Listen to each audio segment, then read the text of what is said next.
बिस्मिल्लाहिर्रहमानिर्रहीम। नाज़रीन अस्सलाम वालेकुम। आप देख रहे हैं साबिर शाकिर यूट्यूब चैनल। आज है जनाब 27 फरवरी साल 2020 और दिन है आज जुमेरात का। लेटेस्ट आपको अपडेट कर दें क्योंकि जो वबाई मर्ज़ पूरी दुनिया में फैलता जा रहा है। 28 से ज़्यादा मुल्क थे पहले, अब 30 से ज़्यादा मुल्क हो चुके हैं। उसने अपनी लपेट में ले लिया है उस वबाई मर्ज़ ने, और ये वायरस जो है अब आहिस्ता आहिस्ता दुनिया के लिए ख़तरा बनता जा रहा है। और WHO की जो रिपोर्ट है उसके मुताबिक इस मर्ज़ से अल्लाह करे ये बात गलत हो और अल्लाह ताला अपने सारे इंसानों पे रहम करें तमाम इंसानों पे और ख़ास तौर पे तो इसलिए। लेकिन WHO की जो रिपोर्ट है उसमें ये ख़दशा ज़ाहिर किया जा रहा है कि जनाब 10 मिलियन लोग जो हैं वो इस वायरस की नज़र हो सकते हैं, इस वबाई मर्ज़ की लपेट में आ सकते हैं, उनकी ज़िंदगियों को ख़तरा हो सकता है। और लेकिन पाकिस्तान में भी ये पहुंच चुका है, आपको पहले भी बताया था। लेकिन अब ज़रा ये वीडियो सुन लें, ये अपडेटेड है सिचुएशन जो लेटेस्ट है वो बता रहा हूँ। पहले आपको पता है ये चाइना से शुरू हुआ था, फिर फैलता फैलता अब पाकिस्तान इससे महफूज था। लेकिन पाकिस्तान के पड़ोस में चाइना से तो हमने काफ़ी कर लिया था बंदोबस्त, बॉर्डर सील किया, तमाम जो हिफाजती इंतज़ाम है वो भी किए। और फिर जब दोबारा सिचुएशन अलार्मिंग हुई तो फिर बॉर्डर सील कर दिया, फ़िज़ाई सर्विस मुअत्तल है। लेकिन ईरान की तरफ हमने ज़्यादा तवज्जो नहीं दी, जबकि ईरान पे अचानक, ये शायद ईरान ने छुपाया होगा पहले से, लेकिन जब ये चीज़ फैली तो ईरान में जब हलाकतें होना शुरू हुई इस वायरस की वजह से और वबाई मर्ज़ की वजह से जो कि खौफनाक है, तो फिर पाकिस्तान ने भी थोड़ा सा अलार्मिंग सिचुएशन हुई। अब पाकिस्तान में रात 2 मरीज़ आए थे जी सामने इस वायरस के हमले का शिकार होने वाले, और दोनों ही ईरान से आए हैं। एक इस वक्त कराची में एडमिट हैं और एक इस्लामाबाद में एडमिट हैं। उनकी फैमिलीज़ को भी कर लिया गया जनाब, आइसोलेशन में रख दिया गया है। जो रात गए इंतज़ामात किए गए, और ये बाय एयर आए थे और ईरान से एक कराची पहुँचे और एक इस्लामाबाद पहुँचे। तो सिचुएशन काफ़ी ख़राब थी, लेकिन उस वक्त एहतियात नहीं की गई। और ख़ास तौर पे जब आ जाता है हमारी मजहबी रसूमात और इबादत और मसला आता है ज़ियारतों का, वो खा किसी तरफ भी हो, तो उस पर ज़रा थोड़ा सा हम टची भी होते हैं, इसलिए भी ज़्यादा एहतियात नहीं की गई। लेकिन अब चूँकि एक ज़ाहिर है अलार्मिंग सिचुएशन है, सिंध में एमरजेंसी नाफिज कर दी गई है और पाकिस्तान में भी तमाम हस्पतालों को, तमाम ज़िलाई हुकूमतों को हाई अलर्ट कर दिया गया। और एक और चीज़, एक और भी हुआ जी बड़ा, वो है कि सऊदी अरब ने उम्रा मोतमरीन पे मुकम्मल तौर पे पाबंदी आयद कर दी है। ना सिर्फ उम्रा मोतमरीन पे बल्कि सयाहती वीज़ों पे भी पाबंदी आयद कर दी, विज़िट वीज़ा पे भी पाबंदी आयद कर दी। और उस पर इतनी सख्ती से अमल हुआ है कि रात के बाद तमाम जहाज़ों ने, तमाम फ़िज़ाई एयरलाइंस ने ऑफ़लोड किए हैं, शहरियों को ऑफ़लोड कर दिया जो उम्रे के लिए जा रहे थे। बहुत से तो क्या कहना चाहिए, हालत एहराम में थे, लेकिन ज़ाहिर है एक एमरजेंसी नाफिज हो गई है। तो सऊदी अरब ने आर्जी तौर पे उम्रा पे भी पाबंदी आयद कर दी है। उम्रा वीज़ा, सयाहती वीज़ा, विज़िट वीज़ा टोटली उन्होंने बैन कर दिया। ये इस वक्त खौफनाक सूरत हाल है पाकिस्तान की। मैं आपको बता दूं कि 2-3 चीज़ें, एक तो एहतियाती तदाबीर क्या हैं। एक तो यह है कि अगर आपको खांसी, नज़ला, ज़ुकाम और थोड़ी सी बुखार की अलामत या थोड़ा सा नकाहत हो तो फ़ौरन डॉक्टर से रजू करना चाहिए ख़ास तौर पे, और इसको छुपाना नहीं चाहिए। दूसरा, अगर आपको छींक आती है, खांसी आती है, तो आपने अपने नाक और मुंह पे कोई कपड़ा रख लेना है, टिश्यू पेपर इस्तेमाल करें ताकि वो वायरस जो है वो हवा में ना जाए और अगला जो आदमी बैठा है उसको ना टच करे, हवा में चला जाएगा वो फिर भी ख़तरनाक होगा। एक मखसूस टाइम तक कहते हैं कि रहता है ये।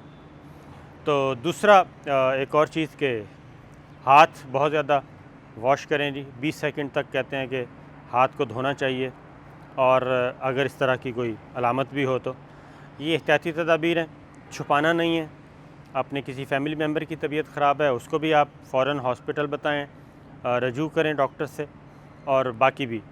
और अगर फैमिली के अंदर है तो फिर पूरी फैमिली अफेक्ट हो सकती है, अगर छुपाने का कोई फ़ायदा नहीं होगा। ये चीज़ें। अब एक और चीज़ आ गई है जो मैंने ट्वीट भी किया था कि मास्क जो हैं वो शॉर्टेज हो गई है।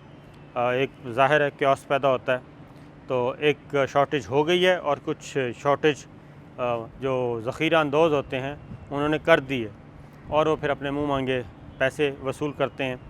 तो ये चीज़ें हैं, ये ज़िलाई इंतज़ामिया को एक तो एड्रेस करने की ज़रूरत है कि वो सारी चीज़ें देखें। सूबाई हुकूमतों की ज़िम्मेदारी है, फ़ेडरल गवर्नमेंट की बहुत कम है, लेकिन सूबाई हुकूमतों की ज़िम्मेदारी ज़्यादा है कि वो इन चीज़ों को देखें। जैसा वज़ीर आला सिंध ने शिकायत भी किया कि उन्हें ऑन बोर्ड नहीं किया जा रहा, रखा गया, तो ये मेरा ख़्याल है करना चाहिए। एक तो सर ये था अपडेट, मैंने कहा कर दूं वायरस के बारे में, बहुत ज़्यादा खौफनाक है, लेकिन एक इत्तला है कि शायद कुछ और भी सस्पेक्ट जो हैं आ गए हैं, मुश्तबे केस जो हैं, तो अल्लाह ताला खैर करे। उसके बाद पाक अफ़गान बॉर्डर को भी सील करना चाहिए जी। पाक ईरान कर दिया गया है, पाक चाइना कर दिया गया है, पाक इंडिया पहले से ही है, तो पाक अफ़गान बॉर्डर को भी क़ब्ल वक्त ही सील कर देना चाहिए। और ख़ास तौर पे जो स्मगलिंग करते हैं वो उन पे नज़र रखनी चाहिए हमारे सिक्योरिटी फोर्सेस को, कानून नाफिज करने वाले इदारों को। वो बाज नहीं आएंगे, इसीलिए ये कराची ख़ास तौर पे बड़े शहर जो हैं वो बहुत ज़्यादा ख़तरनाक हो सकता है। एक तो ये, दूसरा एक ख़बर है जनाब, आज चूँकि 27 फरवरी है और आज के दिन हमने हमारी पाक फ़िज़ाइया ने, पाक फ़ौज ने एक कारनामा सर अंजाम दिया था, तो उस पर भी दोबारा थोड़ी सी बात हो जाए। और आज एनिवर्सरी मनाई जा रही है, कल एनिवर्सरी मनाई गई थी बालाकोट का जो भागे थे, आज एनिवर्सरी मनाई जा रही है कि हमने किस तरीके से पाक फ़िज़ाइया ने दुश्मन को, अज़ाइम को खाक में मिलाया था और उनके तैयारे भी गिराए, अभिनंदन को भी गिरफ़्तार किया। और उस रात, उसके बाद मैं आपको बताऊं, कुछ ख़बरें हैं कि उसके बाद फिर हमने फ़िज़ाई सर्विस बंद कर दी थी। फिर एक और अटैक का प्लान बनाया 27 फरवरी के बाद, उसमें एक और दुश्मन मुल्क शामिल था इंडिया के साथ प्लानिंग में, और उसमें था कि जी पाकिस्तान के कुछ शहरों में, ख़ास तौर पे बहावलपुर और सियालकोट, इनको निशाना बनाया जाए और कराची, यहाँ पे मिसाइल दागे जाएँ जी, टारगेटेड कार्रवाई की जाए। तो पाकिस्तान की इंटेलिजेंस एजेंसीज़ को पता चल गया और दोस्त मुल्कों ने भी बता दिया पाकिस्तान को, इंटेलिजेंस शेयरिंग हुई कि उनके ये अज़ाइम हैं। तो उस रात फिर पाकिस्तान ने एक मैसेज दिया था। यहाँ पे भी हमने मोटरवे खाली करवा ली थी, बंद कर दी थी, और मोटरवे को बतौर रनवे के यूज़ करना था। तो भरपूर तैयारियाँ थीं, फुल लड़ाई की।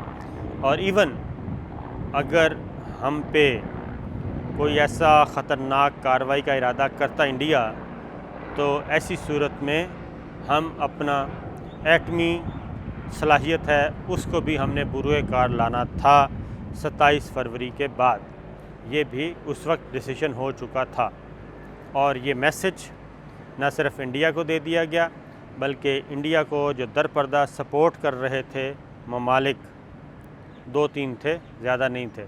एक तो प्लानिंग में शामिल था, एक सिर्फ उनको हलाशेरी दे रहा था, तो उनको भी कन्वे कर दिया गया था कि जनाब अगर ऐसा कुछ हुआ तो पाकिस्तान फिर पीछे मुड़ के नहीं देखेगा और तन मन धन की बाजी लगाएगा और फिर बाद में देखा जाएगा क्या होता है।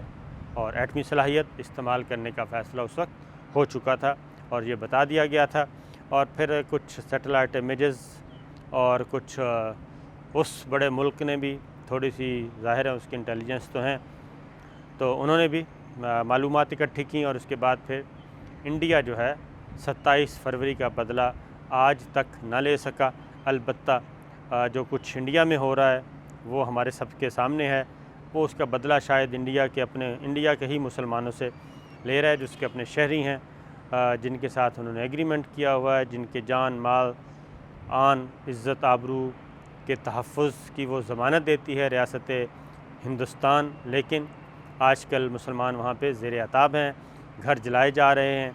सिर्फ़ दिल्ली के एक इलाके में 15 से ज़्यादा मुसलमानों को शहीद किया गया है और घरों को और अमलाक को जो नुकसान पहुँचाया गया उसकी तो कोई आप तादाद कंसिडर ही नहीं कर सकते। इस हद तक यानी बुचर ऑफ गुजरात जो हैं वो इस वक्त बुचर ऑफ न्यू दिल्ली और बुचर ऑफ ऑल इंडिया बने हुए हैं और वो ये सारे काम कर रहे हैं। और सितम ज़रीफ़ी की बात यह है कि हमारा जो 2 मुसलमान हुक्मरान हैं, मुस्लिम कंट्रीज़ हैं, OIC है, उनको सांप सूखा हुआ, वो बेज़मीरे हो चुके हैं और अभी तक OIC का इजलास नहीं हुआ। अभी तक किसी मुस्लिम कंट्री ने जो बड़ी इन्वेस्टमेंट्स हैं जिन मुल्कों की, वहाँ पे ख़ास तौर पे मैं अरब कंट्रीज़ की भी बात करूँगा, किसी एक मुल्क ने भी इंडिया के ख़िलाफ़ कोई बयान नहीं दिया और इंडिया के ख़िलाफ़ कोई ऐसी कार्रवाई नहीं की, कोई मुआशी पाबंदी नहीं आयद की, कोई मुआशी तौर पे उसे कता ताल्लुक़ नहीं हुए, कोई तिजारती पाबंदी, कोई मुआशी पाबंदी, कोई इक़्तिसादी पाबंदी, किसी किस्म की कोई पाबंदी नहीं, बल्कि अपनी यारियाँ निभाई जा रही हैं और मुसलमानों का वहाँ पे क़त्ल-ए-आम हो रहा है।